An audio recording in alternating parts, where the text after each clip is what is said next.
Om Sahana Vavatu Sahano Bhunaktu Sahaviryam Karavavahai Tejasvinavadhitamastu ma vidvishavahai. Om Shanti Shanti Shanti. Om Satchidananda Rupaya Vishvotpatyadihetave Tapatraya Vinashaya Shri Krishnaya Vayam Namaha. Samasta Jana Kalyane Niratam Karunamayam Namami Chinmayam Devam Sadgurum Brahma Vidvaram. Hariom, salutations to all. We saw in this fourth canto about how Dhruva got very angry when his brother was killed by a yaksha, and then he went. There was a fierce war, so many yakshas were killed. Swayambhu Manu himself comes and tells him to stop all this, and also that he should propitiate the lord of yakshas, who is Kubera. And Dhruva also listens to Swayambhu Manu's advice, and he stops. So now we pick up from chapter 12, where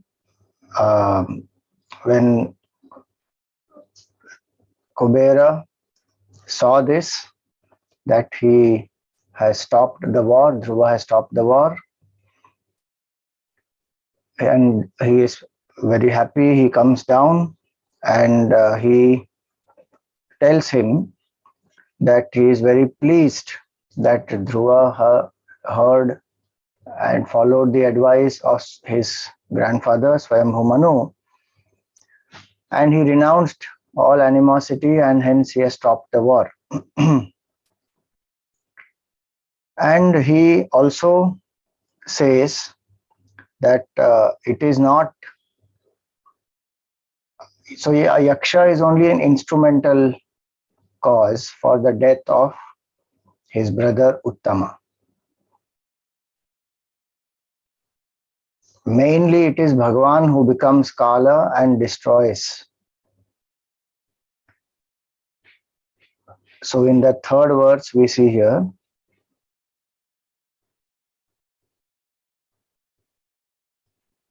Na bhavanavadhidyaksha anna yaksha bhrataram tava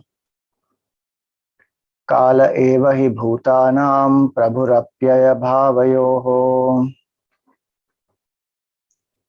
So time is responsible for the birth as well as for the death of all the living beings. So he says, it is neither you who have killed all the yakshas, nor it is that one yaksha who has killed Uttama. These are instrumental causes. Based on karma, these accounts have to be settled, so just jivas come together and these things happen. So the point is not to blame anybody. The point is to understand that Bhagavan only becomes Kala and he is the karma phala data. So as per the laws of karma, he provides the karma phalas to various jivas. So why take it personally and then suffer? Now that is one very important learning. May not be very easy to accept and practice, especially when there is a death of a beloved, somebody whom we are very close to. We definitely feel the loss, we definitely feel the grief, one feels the pangs of separation. And it is natural to go through that. What will help us to come out of it is to remember that Bhagavan alone knows the best, and this is, for us, what is death is moving ahead for that jiva who has departed. We see that the person is no more, but that jiva is continuing the journey.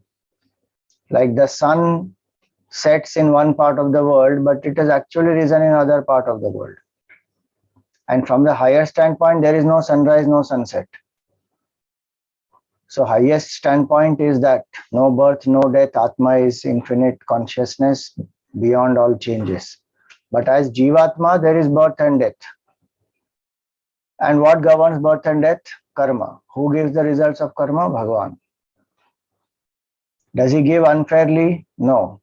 He only provides the environment based on our karma. And when the karma is over, one will drop, no matter what is the condition of the body. Healthy people drop, and some people who are very old or sick, they continue to live for more time. All depends on karma. Now, obviously, we don't know whose karma is what. So while we are acting, we have to make the best choice. We can't say that we are destined like this. While making choice, we don't know what is destined for us. So while making the choice, we have to make the best choice. We can't say, I'm destined to kill you, so I'm going to kill you.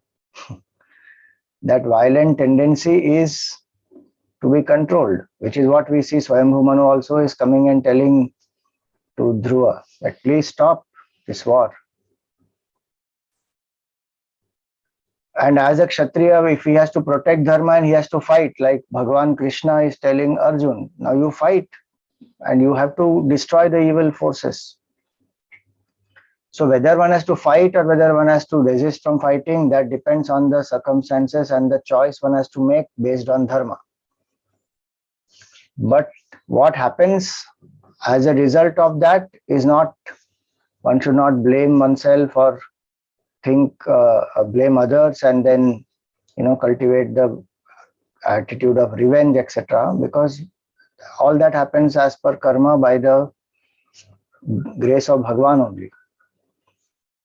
And so here it is, he tells him that, and he gives the example like in the dream, we have the idea that I am one dream character, this dream world is separate from me, and then these are different beings in this dream world. For us, we don't think it is dream world, for us it is real. But from the dream creator standpoint, this I and you and we and all this plurality in the dream is only an illusion.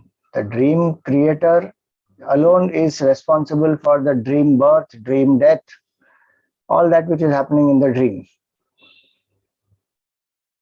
It is the will of that Supreme. So here he says that like the dream consciousness, the false notion of I and you arises in a man through ignorance. And as a result of his identification with the body.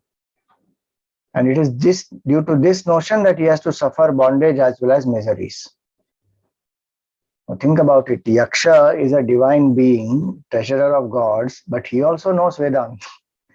It is not that he doesn't know Vedanta. Only he controls money, or the wealth of the gods and all that. This is why we say that in our culture, dharma is the base for everything. Artha, kama, moksha, for everything, dharma is the base. And the knowledge of the self is also the requirement for everything. The faster one gets it, the better it is. Even intellectually, if one knows that, that is very important, because then things fall into perspective. Then one, of course, applies and then drops the body identification, comes to realize the self. So now, here, Kubera is telling this to Dhruva, that birth and death come by time, don't blame anybody. And this whole thing is happening because of the notion of I, the false identification of this big I with this finite equipment, one body, mind, intellect. So not knowing I am infinite, indestructible consciousness, I think I am this. And then there is you, and then he is my brother, and this Yaksha killed my brother, so I will kill the Yakshas. All that Vyavahar and Rag and Dvesh happens because I don't know who I am. And hence he says that, O Dhruva, you go and worship that Supreme Lord to be free from this ignorance. Last time he went, earlier when he met Naradji, he went because he wanted to sit in the lap of his father. So his motivation was to know, to get that lap of the father. And the mother said, the eternal lap of the father is there. The Lord is your real father. Seek that. So he went with that motive. Of course, he got darshan of Bhagavan. The rest of the story we know. Now here Kubera is telling him that you go and seek freedom, which that time Dhruvaji was regretting, oh, why did I not ask for that? He didn't ask for anything actually. Bhagavan understood his desire and fulfilled it. Now here Kubera says, now you go specifically seeking that freedom. Freedom from this ignorance, which will lead to freedom from the cycle of birth and death. And you seek that Lord who is above sense perception and yet manifest in the form of all living beings, and whose feet are only the main thing that one should seek and surrender to. So he says, that Supreme Lord, you worship him, and only he can put this end to this cycle of birth and death. Though the Lord is beyond Maya, he appears as though he is controlled by the Maya, and then he takes forms, etc. And he manifests in various avatars and various other forms, but actually he is beyond the three gunas, beyond the Maya, and so he is the only one who can take you beyond Maya, beyond the three gunas. Now, he says, you ask a boon from me, which is foremost in your mind. That is important one. Vriniha kamam nripayan manogatam mattastvam pade vishankitaha. He says, you ask the boon which is foremost in your mind, O son of Uttanapad, because you are fit to receive that boon from me. And especially you are so close to the Lord, you had darshan of Bhagavan. Now see, he is the Lord of Yakshas. That is another thing to remember here. The Lord of Yakshas is Kubera.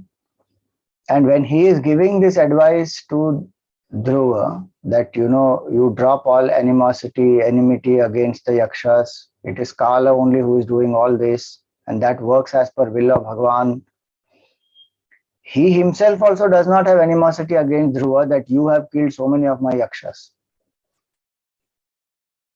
On the contrary, he is asking him, you ask a boon. In regular Vyavhar in the world, what would happen? We would say, this boy killed so many of my Yakshas, how dare he do that? We will have attitude of revenge or, anger. Kubera doesn't have. Because what he's telling Dhruva, he is abiding in that also. So he says, now you ask. He doesn't have animosity, anger. And when that deed has stopped, when he has stopped the killing, as per advice of Swayambhu Manu, then that's where it ends. Now, one thing important to understand here is Dhruva also is of Sattvic mindset. Kubera also is of Sattvic mindset. Temporarily, Dhruva came under the influence of Rajoguna, and his attachment to his brother made him do all this. That is to make us also alert that even if one has had darshan of Bhagavan, Raga and Dvesh are very powerful. Till Jivan Mukti is not attained, our sadhana has to continue. One cannot think that, oh, just because I had darshan of Bhagavan, now everything is fine. I don't need to do anything more in life. No. Jivan Mukti, oneness with the self, the self-knowledge that who am I has to be attained. Till that, one has to keep on remaining alert. After that, what happens? Alertness anyway is the swabhava of that person. Then it will manifest as a spontaneous quality because one is living in that state of Jivan Mukti. So here he says, you ask, what is the boon that you seek? Now, what did Dhruva seek? You see this. Maitreya Rishi says, Maitreya Vacha, 8th shloka. Sarajaraje navaraya chadicchodito dhruvo mahabhagavato mahamatihi harau savavre chalitam smritim yaya taratyayatnena duratyayam tamaha. So what does he ask? He is a bhakta of the Lord, one of the great devotees of the Lord. The shloka here is Mahabhagavata. Mahabhagavatas like Prahlad Dhruva, these are called Mahabhagavatas, who are Ananya Bhaktas of the Lord. They single pointed devotion they have towards Bhagavan. So he is a Mahabhagavata. What is there on his mind? Because that's what Kubera asked him. What is topmost in your mind? Seek that boon. So what is the boon that he asked? That please bless me with constant remembrance of the Lord Sri Hari. And it is only because of that one can easily cross over this ocean of samsara. Yaya tarati ayatnena, effortlessly. Duratyayam tamaha, this terrible ignorance because of which this whole samsara is experienced. Effortlessly one will cross by remembrance of Bhagavan. In bhakti, that is what we say. All troubles come because of forgetfulness of the Lord. Vismriti is the main source of sorrow. That's why it is said in Arad Bhakti Sutra also, Tad Vismarane Parama Vyakulata. That the devotee feels very desperate if the devotee forgets Bhagavan. Our condition is ulta. Now and then we remember Bhagavan. These Mahabhagavatas are those who continuously remember Bhagavan, and he is asking that boon further. He already is a Mahabhagavata. And so there is nothing else that he wants. He says, continuously let me remember Bhagavan. Because, so why does he ask? Again and again, why do these devotees go on asking that even if they have that? Are they not wasting the boon? He could have asked something else. He could have asked something else from Yaksha, and he is the god of, treasurer of all devatas. What is a greater treasure than bhakti? Ordinary treasure will live in here only. It has some relevance. One can do great seva and charity and help people suffering. Those things one can do. It has its relevance. But nothing is more powerful than bhakti, more glorious than bhakti. And if they already have it, why are they asking? That is to show that one should never take this mind for granted, that now that I am devoted to Bhagavan, my mind will always be sattvic. We saw the episode just some time back, how he got anger. All that is born of attachment. So latent tendencies are very powerful. One doesn't know when these latent tendencies will manifest. So he says here, constant remembrance of Bhagavan, you bless me with that. And then it will become easy to cross over this ignorance, which is most difficult to cross. So Kubera also very gladly confers that boon on him, and he disappears. Now Dhruva also comes back to Barhishmati, his capital, and there he starts worshipping Bhagavan. Bhagavan also told him, worship me through sacrifices and rituals. I am one who is in the form of sacrifices. All that he had told that time. And which Dhruva did also. Now again he continues, but much more anchored in that way. So he propitiated through number of sacrifices, the Lord of sacrifices, and continuously he maintains this bhav of devotion in his heart. What is his bhavana when he is ruling the kingdom? The Lord in my heart is the Lord in all the beings. So every action is my seva of that Supreme Lord. This is Mahabhagavata. Remembrance of the Lord continuously, and all actions also dedicated to Bhagavan with this conscious awareness that all are divine. See that. Maintaining an ardent flow of devotion to the immortal Lord. 11th shloka it is. Sarvat, the tune is different. Sarvatman yachyuter sarve Tivraugham bhakti mudvahan tadarshatmani bhuteshu tamevavasthitam vibhum. Tadarshatmani bhuteshu. The same Lord who is in my heart is in all the beings. Tameva avasthitam. That Lord alone is in the hearts of all. Why? He is vibhum, he is all pervasive. The bhakta maintains this awareness throughout. That is called alertness. Our mind forgets the divinity of other beings and divinity of oneself also.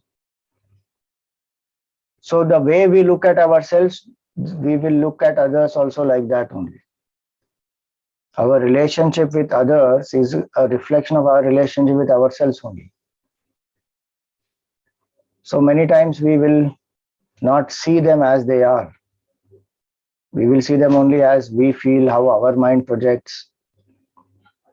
And so here it is said that the devotee looks upon the Lord in one's own heart also, and so one is able to see the Lord in the hearts of others. And in this way, he ruled with great dharma, with observing religious rites, doing rituals, worshipping the Lord. Now just think one more point here. Dhruvaji, he has had darshan of Bhagavan. He got the boon also from Kubera of constant remembrance of the Lord, and still he is doing all the yajnas or not? Where do we have any of those qualities? And we are having such terrific ego. I don't want to do ritual. This is beyond me. This is old. This is outdated. This is primitive. This is not necessary. I am a Vedantin after all. So many Vedantins, if you see great masters, how much they have worshipped Bhagavan. Why did Gurudev set up so many temples?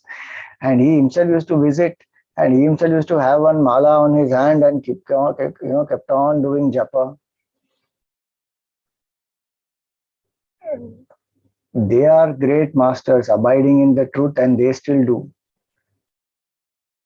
Somehow it has been fed into our head, or we have read somewhere, or we have found this notion because of society pressure, that one takes pride in saying, I don't do rituals. A stupidity that is. Look at these great devotees, how they are doing. And he is ruling the kingdom because of that anchoring in the spiritual knowledge. If that is not there, our ego only will rule. Then everything is for I, me and mine. That is only going to create more karmic bondage. No matter what we are doing, some form of connection to the divine has to be there in a way where the intellect, the heart, the hands, all will come together.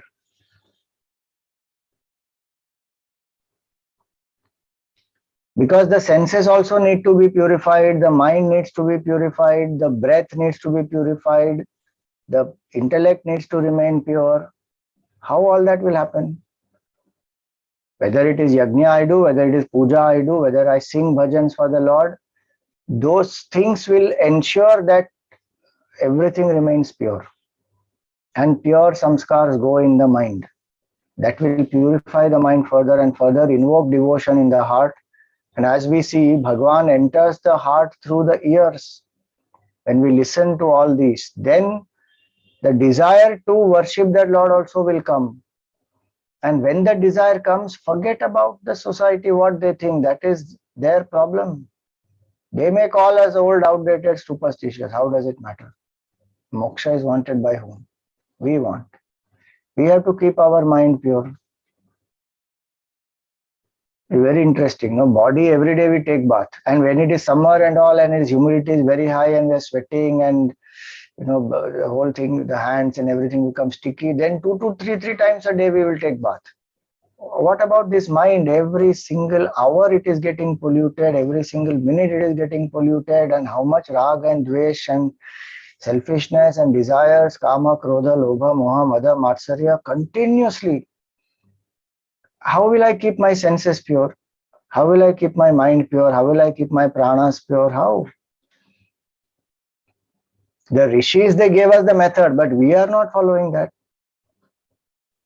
Right from the time we wake up, we are supposed to remember the Lord to keep ourselves aware that that alone is the real goal of life. Everything else is temporary. It will come and go.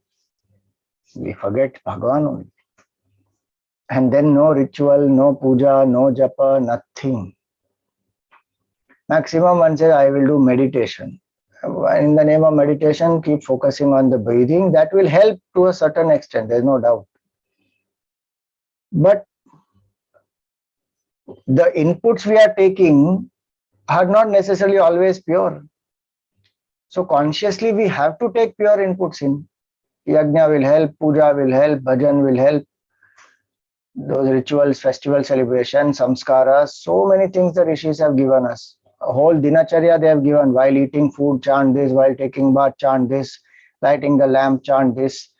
Before the sleep, when you retire to the bed, chant this.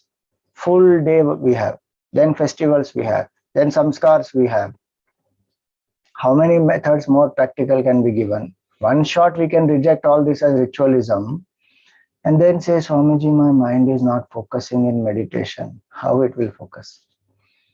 Bhakti, I somehow can't connect to my Ishtadevata, Either we don't have knowledge about Ishtadevata, so we are not studying, we are not developed that bhav, because we don't know the glory, nama, rupa, guna, sambandha, none of that we have done.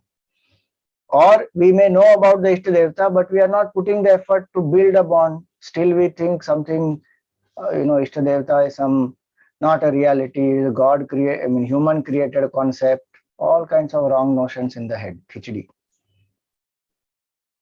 So then bhavana will not come. Because wrong knowledge, contrary knowledge is preventing that feeling from rising. The right knowledge should remove contrary knowledge. Then the bhavana will come. Now look at Dhruvaji, he's doing all this. And Bhagavan also interestingly told him, go and worship me. Bhagavan didn't say that now that you have had my darshan, your job is done. Bhagavan also told him, and he is also asking constant remembrance, and after that he is also doing all these rituals. So many things to learn from Dhruva Charitra. And not one day, 2 days. Now you see what is said here.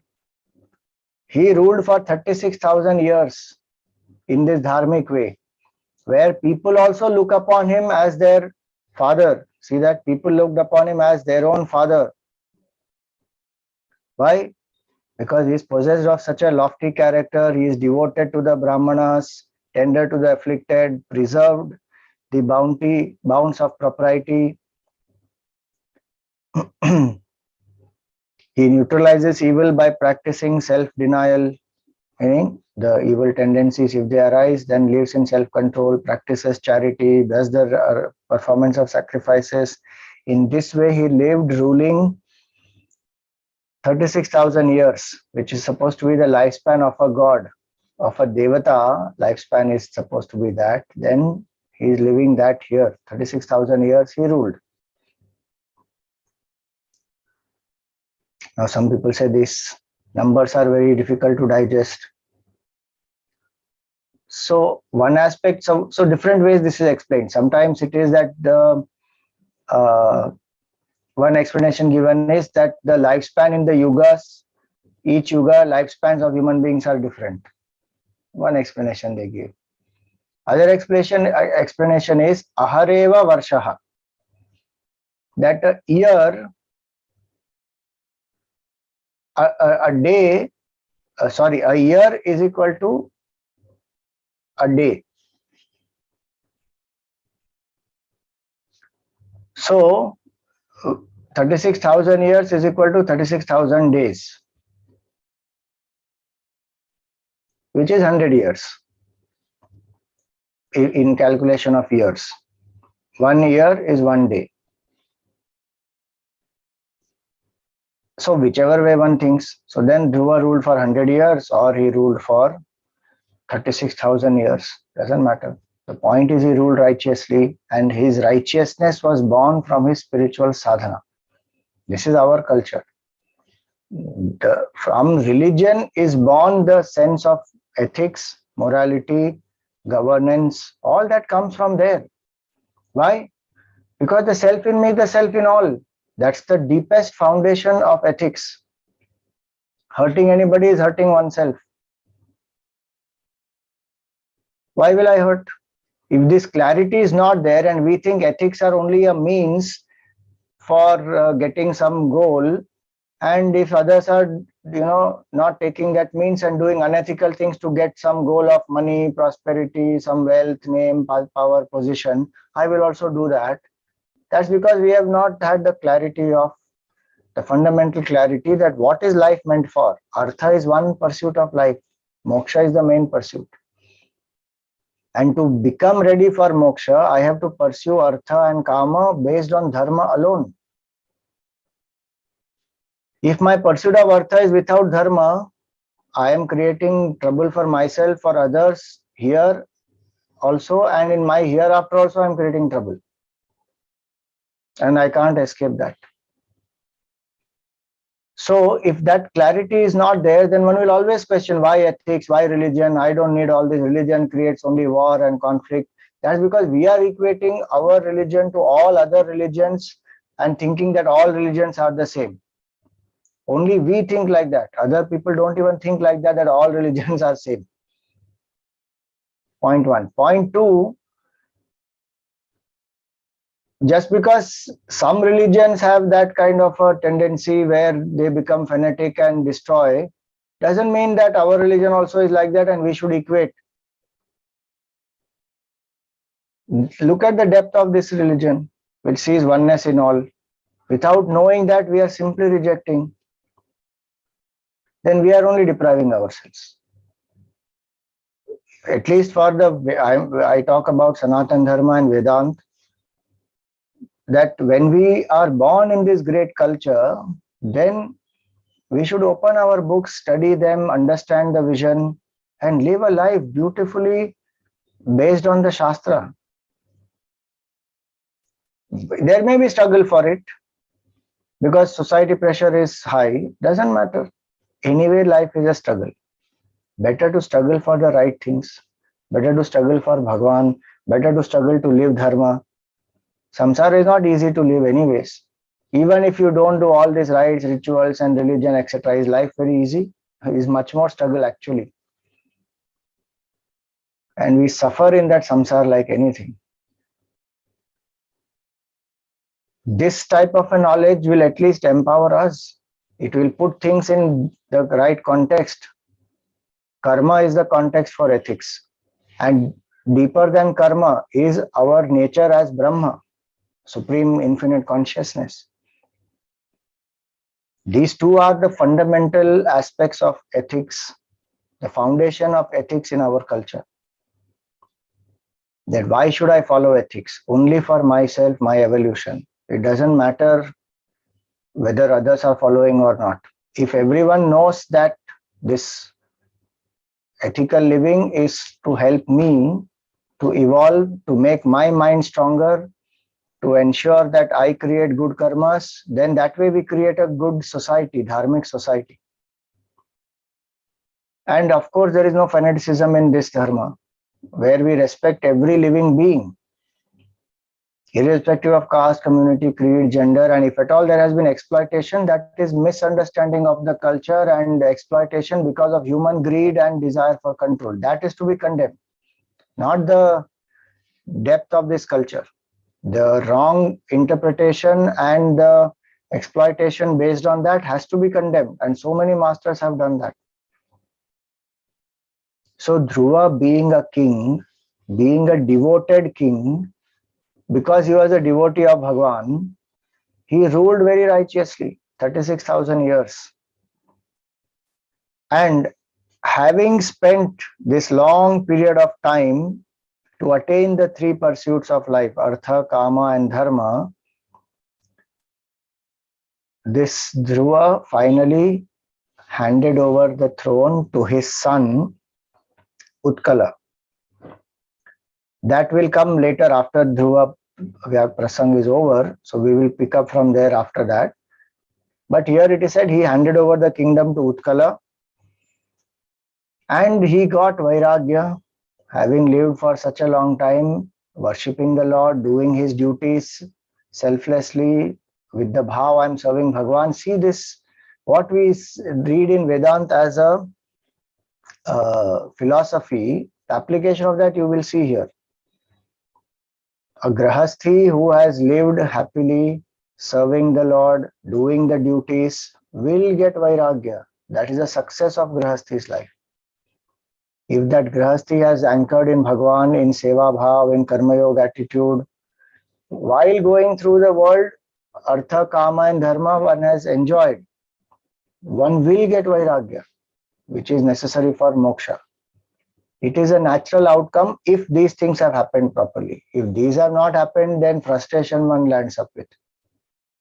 Or one may land up in some weird limbo state where neither there is vairagya nor there is any suffering. One is wondering, what am I here for now?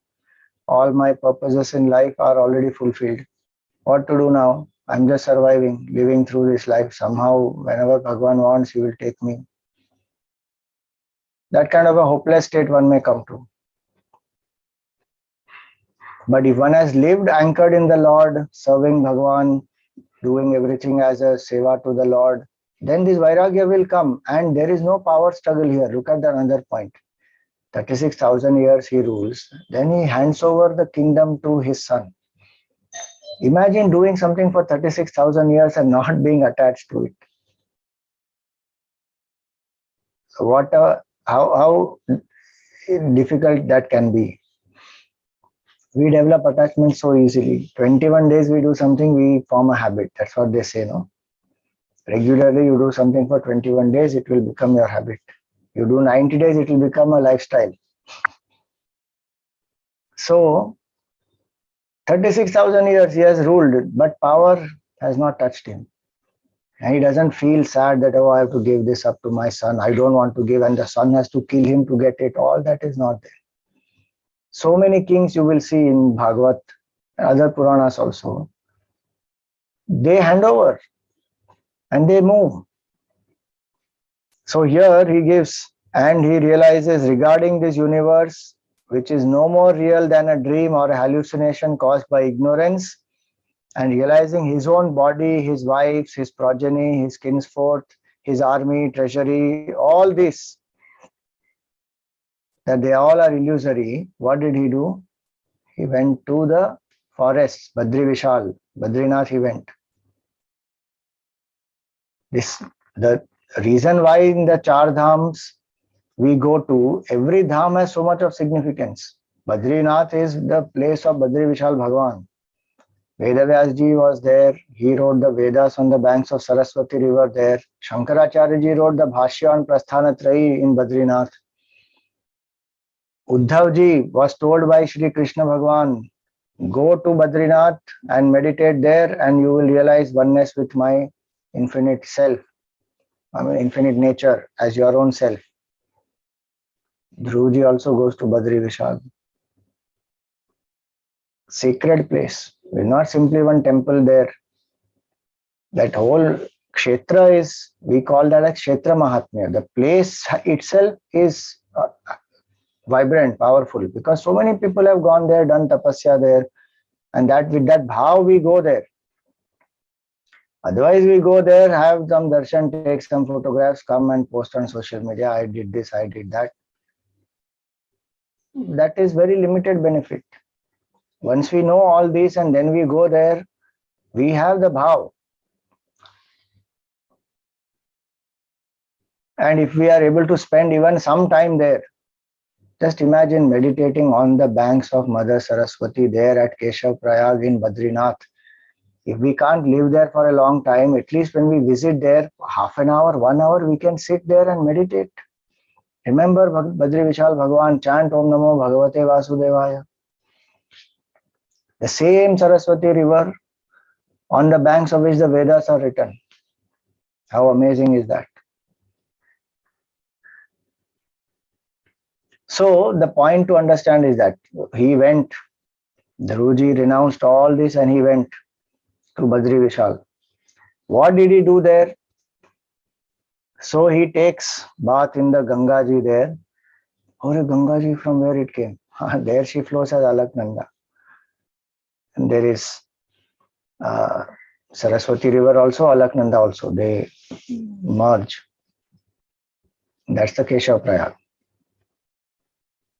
So there on the banks of Gangaji, he sits there quietly, sits erect, takes bath there, controls his breath, withdraws his senses, and he fixes his mind on the Virat Rupa Bhagavan. Meaning, he meditates that this entire form, the entire universe is the Vishal Virat Rupa Bhagavan.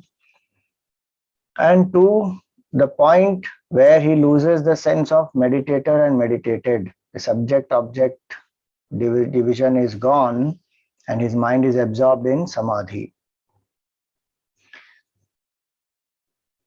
Then even that thought that this Virat Roop also gone.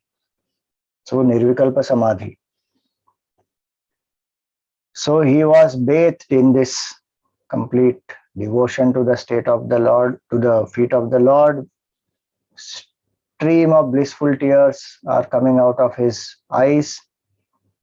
His heart is melted with devotion. Thrill ran through all his limbs, and he is lost all body consciousness, all individuality. Jiva Bhav gone, Deha Bhav gone.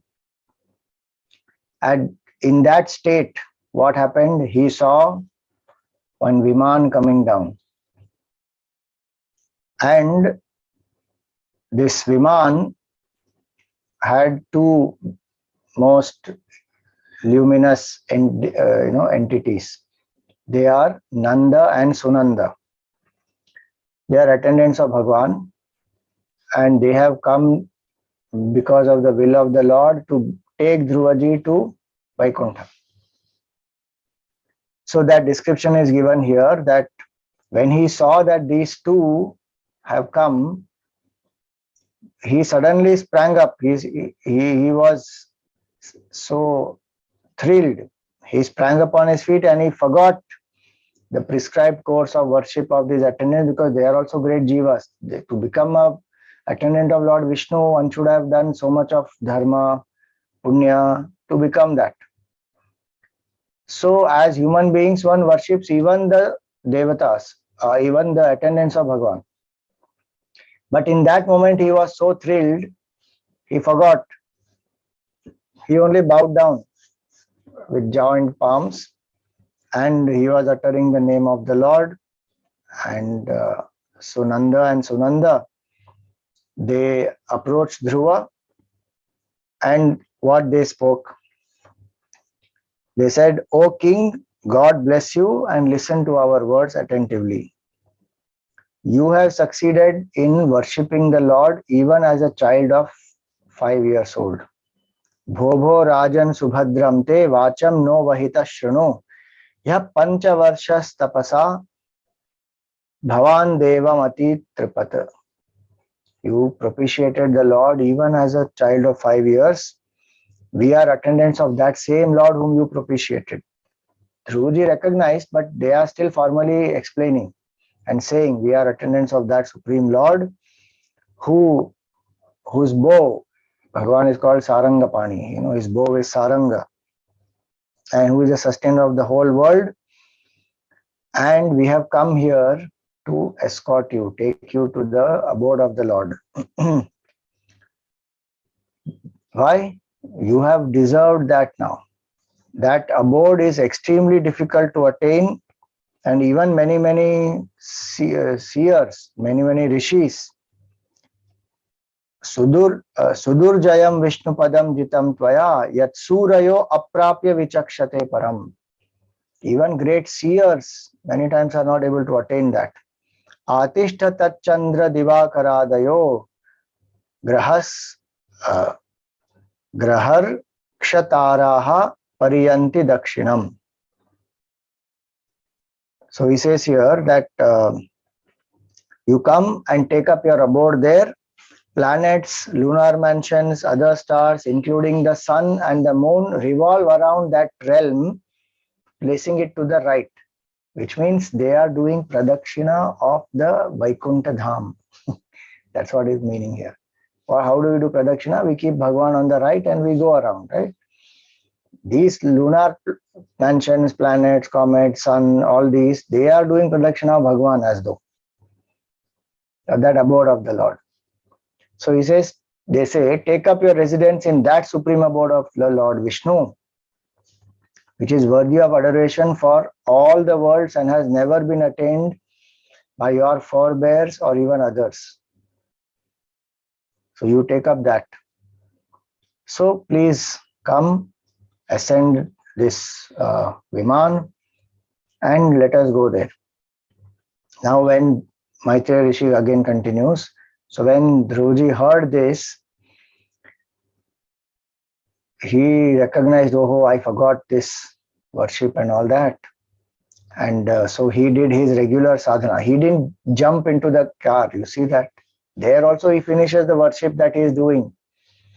And he formally worships Bhagavan also there. You see, this is performed his ablutions, finished his daily routine of devotions, adorned himself, took bath, adorned himself, all that. And then there are sages, saints in that entire area. So he bows down to them, takes their blessings, and he does the pradakshina of that Viman also before ascending into that Viman. See the respect there. He goes around the whole Viman and he bows down to Nanda and Sunanda, and then he wants to mount it. He wants to ascend that. At that time, death comes. You see the 30th shloka here. Tadottanapada putro dadarshantakam agatam mrutyormurdhni padam dattva arurohadbhutam graham. He saw Antakam agatam. Antaka means death, the final end of all beings. He is called Antaka. He saw Yamraj coming there. What will happen to an ordinary jiva when they see Yamraj coming? One will get scared. Or Yamraj is coming, time to go. I have to leave everything, my children, my house, my money, my this, my that. I don't want to leave. And the main thing is my body. I don't want to leave. What does Bhakta say? No fear at all. Yamraj came. Now what is given here, you see. So when Yamraj came, the point is bhakti is the method to be fearless. The greatest fear is the fear of death. Why? Because there is a fear of loss, fear of pain. All fears have these two. And maximum loss I feel at death, and so maximum pain also I feel at death, because everything I have to leave behind. In the sense, the things, the people, whatever I've accumulated, and this body which I considered as me, all this will be left behind. The jiva goes, taking one's karma with oneself, all those 21 items, 5 senses of knowledge, 5 senses of action, 5 pranas, mind, intellect, memory, ego, vasanas, ignorance. All 21 the jiva will take and go. Only body will be left behind, and things will be left behind, people left behind. Even those things and people, Bhagavan will ensure one will get in the next life, or whenever time is appropriate, one will get. Technically, except this body being dropped, nothing else happens. And that body also, we will get a new body, a better body. So what is there to grieve in death is actually nothing. But our attachment makes us fear that and grieve. Oh, I'm losing this, I'm losing that. Nothing we are losing. It's the wrong notion in our mind. We don't have the clarity. Why were we born in a particular family? What did we do to deserve a specific type of comfort, luxuries that we are going through now? Some karma of the past is not randomly happening. So Bhagavan will take care of all that. A devotee who remembers all this, has the clarity, has the knowledge, no fear. If Mrityu comes, one says, I'm ready to drop. Chalo, let's go. So bhakti is the method to become fearless, or Atma Jnana is the method to become fearless. These are only two. Either complete devotion to Bhagavan, and one knows that Bhagavan alone is the supreme, his will is supreme. If he wants me to go, I will go. He takes care of everything. Why should I fear? He is in my own heart. He takes, and he will be with me wherever I go. Many people think, what will happen after death? I don't know. There is no Google map available.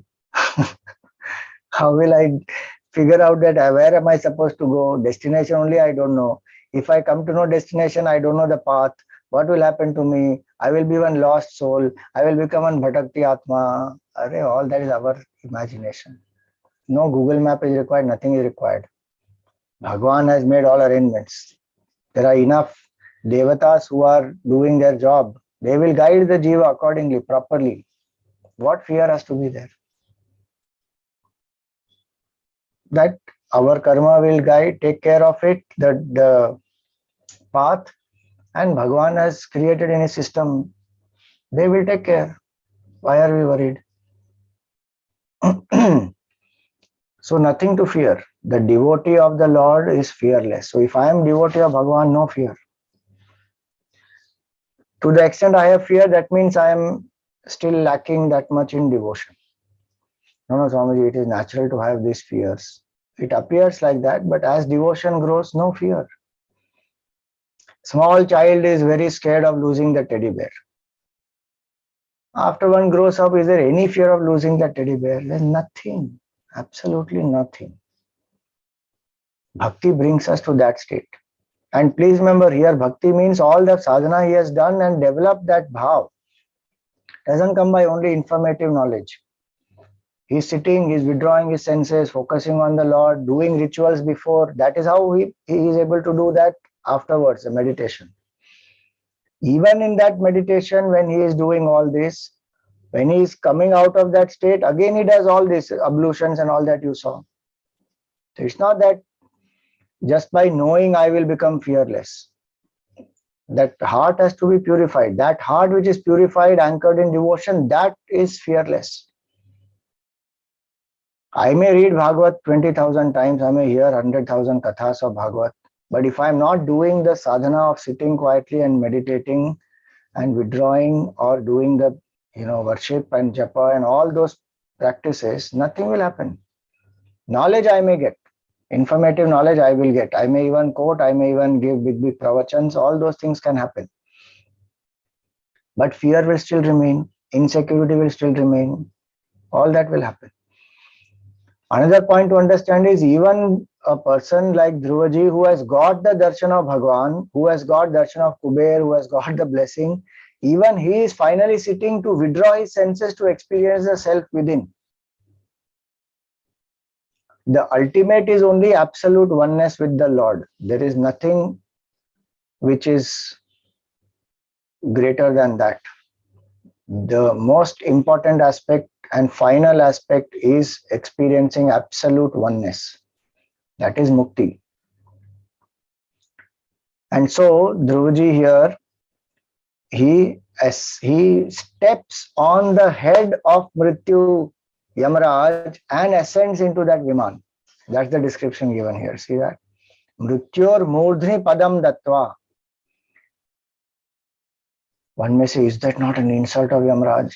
This is to make us aware that Bhakta is fearless while facing death. And the Bhakta goes, he goes into the realm of immortality effortlessly. Meaning is gone beyond the realm of change. That's what it means. Not that literally Yamaraj is trampled and then Dhruva goes up. Dhruva is a Bhagavan, Bhakta of Bhagavan. Why will he trample on Yamaraj and go like that? The idea is to make a person aware that beyond death he went into that state of immortality, which is actually called Dhruva. Dhruva means eternal. Eternity is realizing oneness with the self. So here it is. He sets his foot on the head of death and he steps into the Viman. Arurohadbhutam graham. Then what happens at that time? So many drums are being beaten and the conches are being sounded. And the chief of the Gandharvas singing loudly, showers of flowers are being,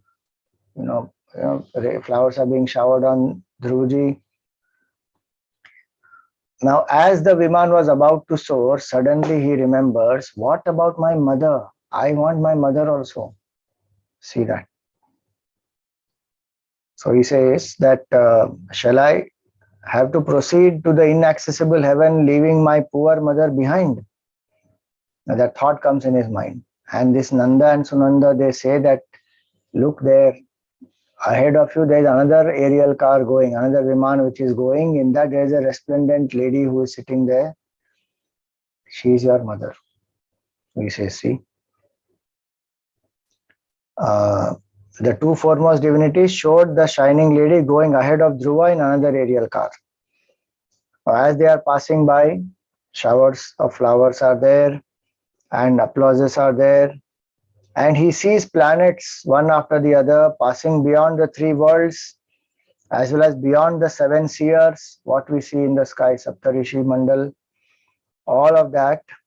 And Devayana, that's the route of Devatas. So Uttarayana, when it sets, that route is open.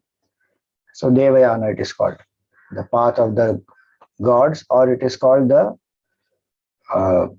bright path. So he went through that. And what happened? Dhruva, who had attained the eternal state, eventually reached the abode of Lord Vishnu. So this already means that's the symbolism what was said earlier. When he stepped on to the head of Yamraj, means he has attained the state of eternity, and he reached the abode of Lord Vishnu.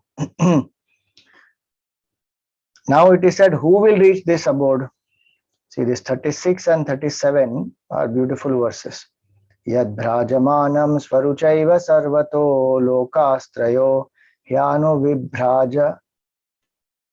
vibhrajanta ete yanna vrajanjantashu yena nugraha vrajanti bhadrani charanti ye nisham.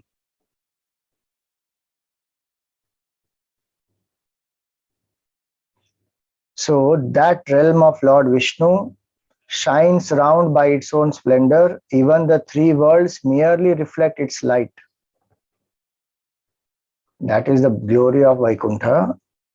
And they who are lacking compassion for other living beings have never attained to it. They alone reach it who ceaselessly perform benevolent deeds, whose minds are pure, who see oneness of the self everywhere. Shanta samadrisha shuddhaha sarvabhutanuranjanaha yantyanja satyuta padam achyuta priya bandhavaha. So they who are calm, who are collected, who look upon others with the vision of the self, who are pure in body and mind, who are compassionate to all the living beings, and who look upon the devotees of the immortal Lord as their only kinsmen, they easily ascend to that state. So these are sadhanas which one can do, and one will ascend to that state. Now, what happened? Dhruvaji, who had surrendered completely to Bhagavan, he shone as a gem of the purest ray serene, forming the crown of the three worlds. Ityuttanapada putro dhruva krishna parayanaha abhutrayanam lokanam chuda maniriva malaha gambhira vego nimisham jyotisham chakramahitam yasmin bhramati kauravya medhyami bhagavam ganaha. So not only he ascended to Vaikuntha, he also is the pole star, Dhruva Nakshatra. And the example given here is, so that's what meaning the crown of the three worlds is that pole star. Chudamani means that jewel in that crown. The crown is three worlds. In that the jewel in the center is this pole star. And the example given here is just like the oxen, they are tied to a pole in the center and they go around. They are used either for extracting oil or to crush certain hard things. The threshing floor, they keep threshing things and separate things by their walking. Like that, how they go around the pole, like that this whole, these planets and galaxies and all are as though moving around this pole star, which remains constant.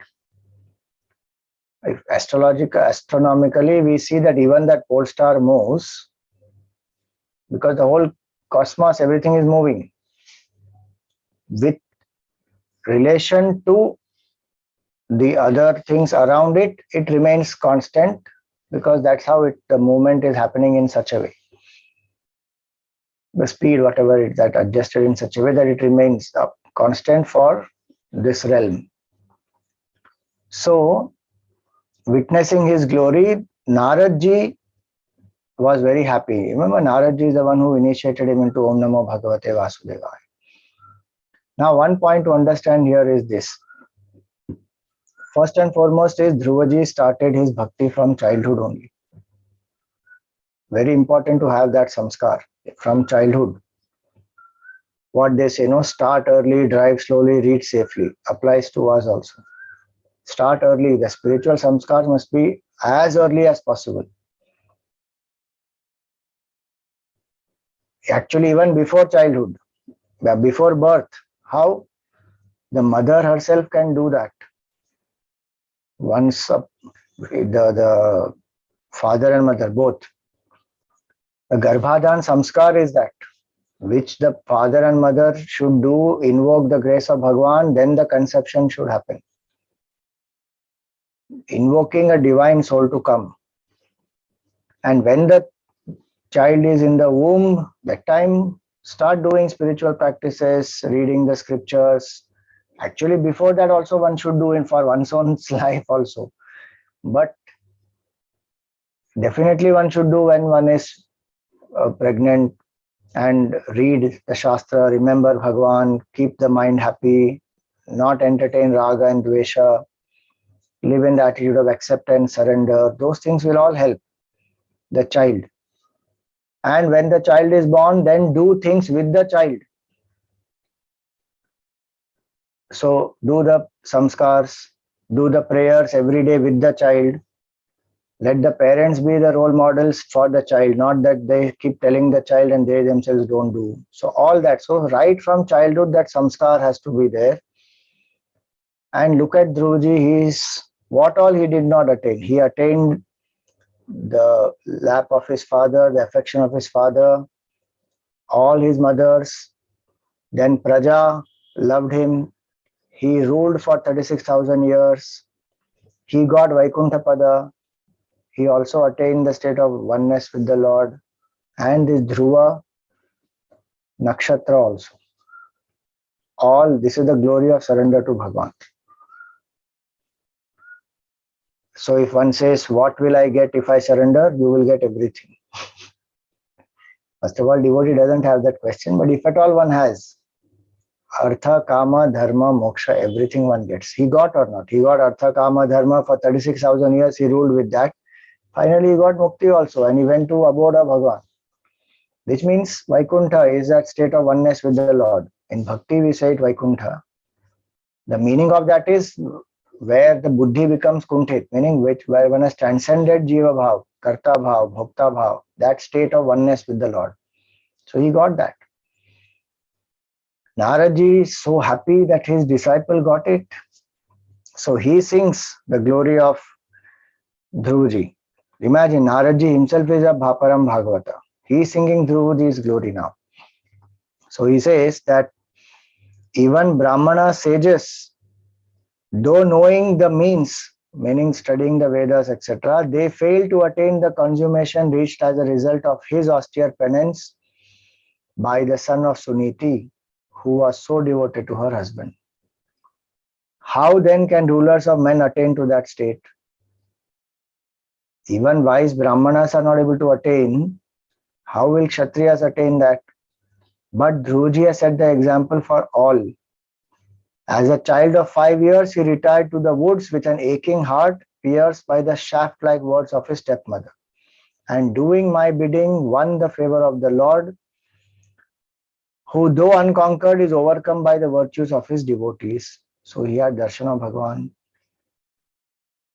And then he says finally, can anyone who is born of Kshatriya parents on this earth aspire to attain on his analogy, even in many successive years, that exalted state won by Dhruva?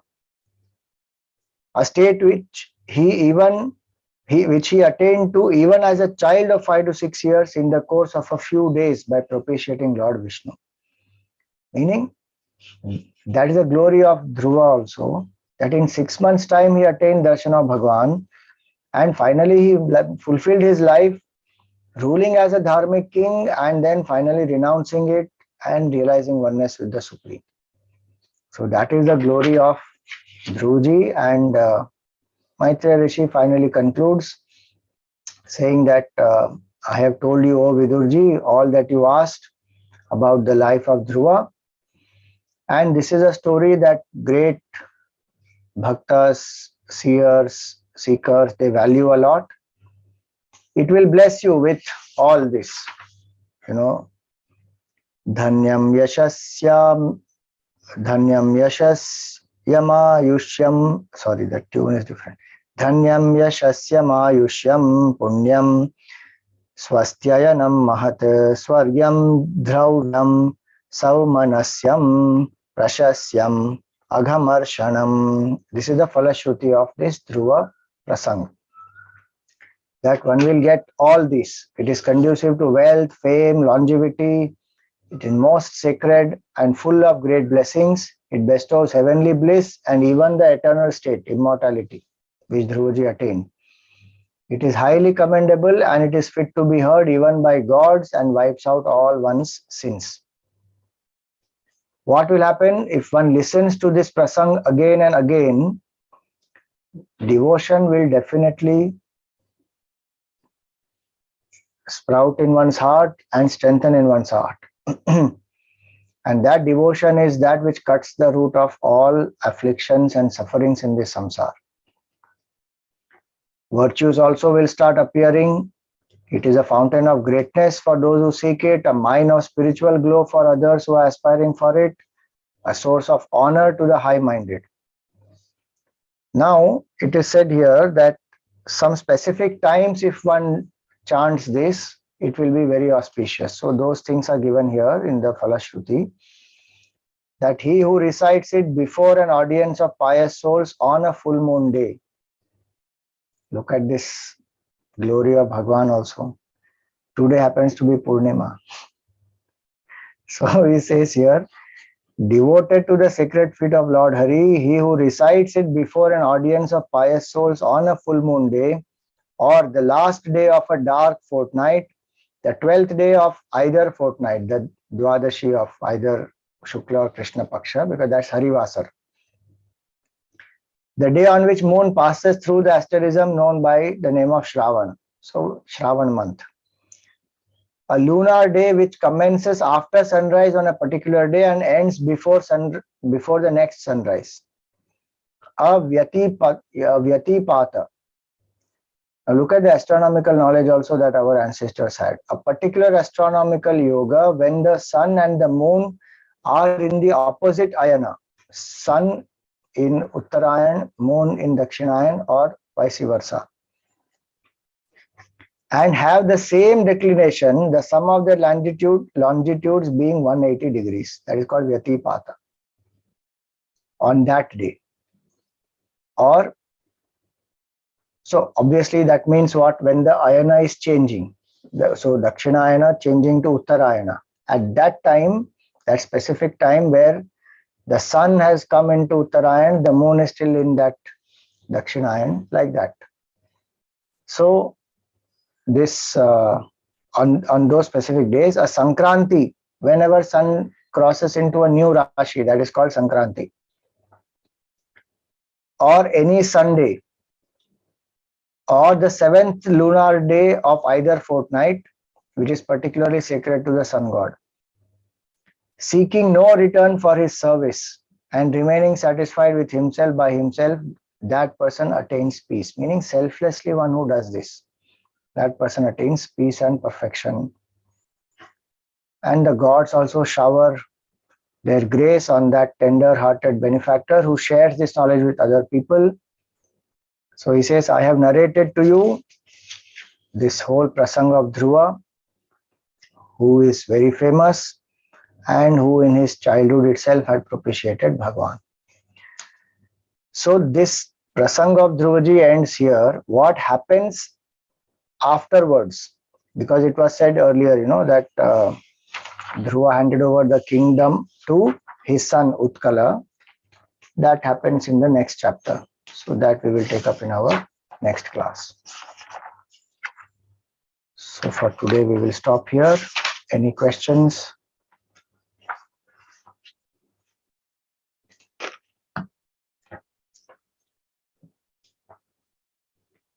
Yes. Hariom Swamiji, thank you very much for that beautiful explanation. Swamiji, what would be the right way to understand Dhruv remembering his mother at the last minute? Meaning the one because of whom this whole thing happened. Right. Because if she had not directed him to seek the eternal lap of his father, this real father, this all would not have happened, no?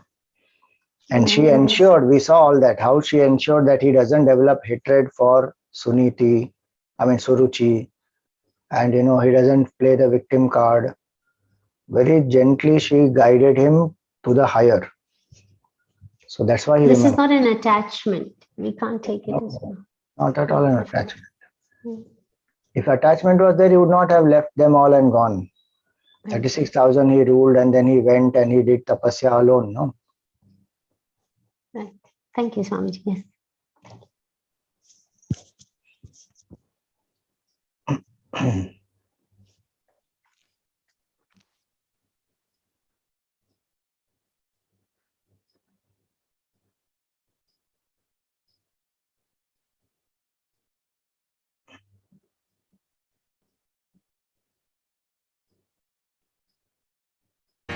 मंगल आरती प्रिया प्रीतम की, मंगल प्रीति रीति धूम की, मंगल कांति हसनी दसलन की, मंगल मुरली दीना धुन की, मंगल आरती।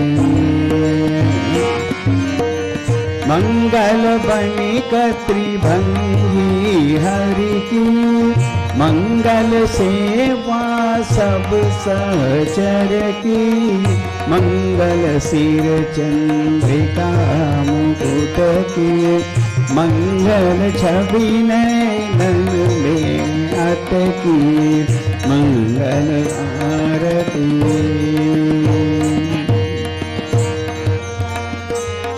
पभी अंग अंग की, मंगल गौर श्याम रंग की, मंगल अति कटि पियरे पट की, मंगल चितमणि नागर नट की, मंगल आरती।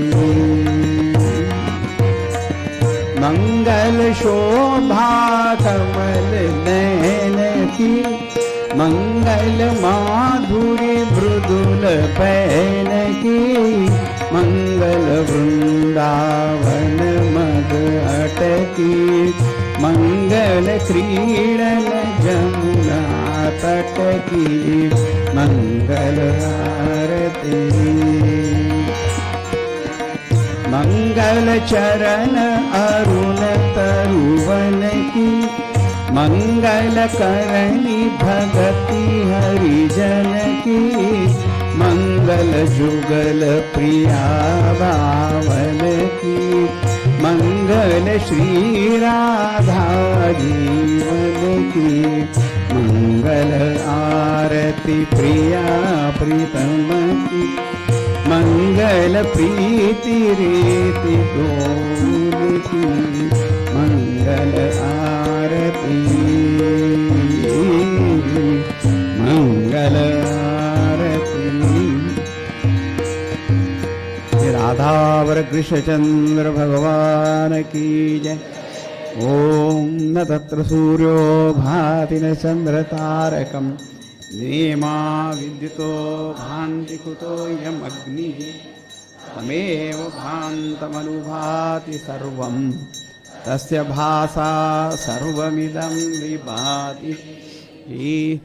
सद्गुरुनाथ महाराज की।